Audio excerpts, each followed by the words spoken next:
Hello, and today's reading is from ACA's The Loving Parent Guidebook.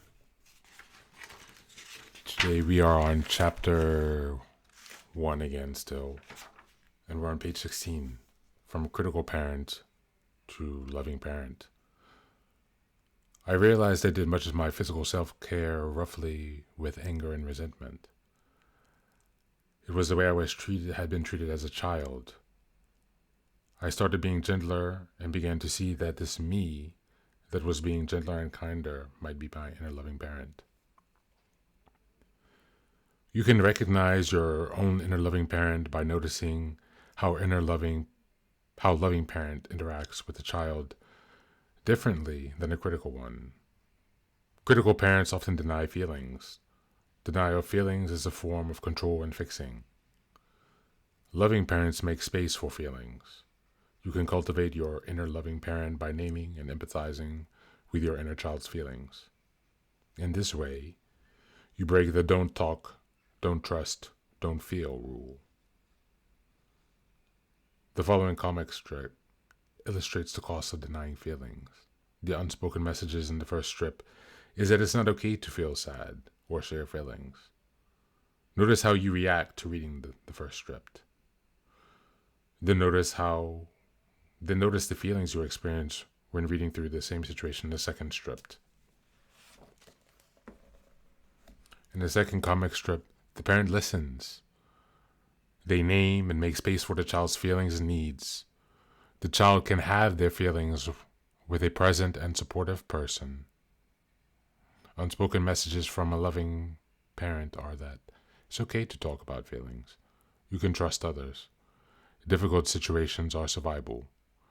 The overall message from the loving parent is you are not alone. And that's it for today's reading.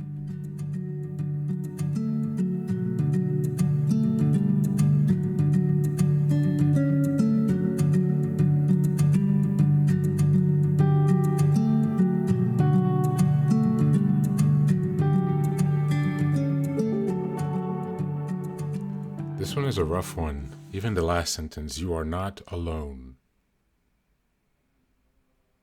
All we needed was a loving parent, at least one, to show us you are not alone. To show us it's okay to talk about feelings. That I can trust others. That difficult situations are survivable. I learned that difficult situations destroy you and your life is over after. No one has been there for me throughout my journey of emotional healing, or emotional challenges as a child, rather, I should say. There was no one to talk to. There was no one to connect with when I had pain, and I did all of that on my own. It led to eating disorders, self-harm, suicidal ideation, constant. And my mother's answer still to this day, 34 years later, is, oh, I didn't know anything was wrong.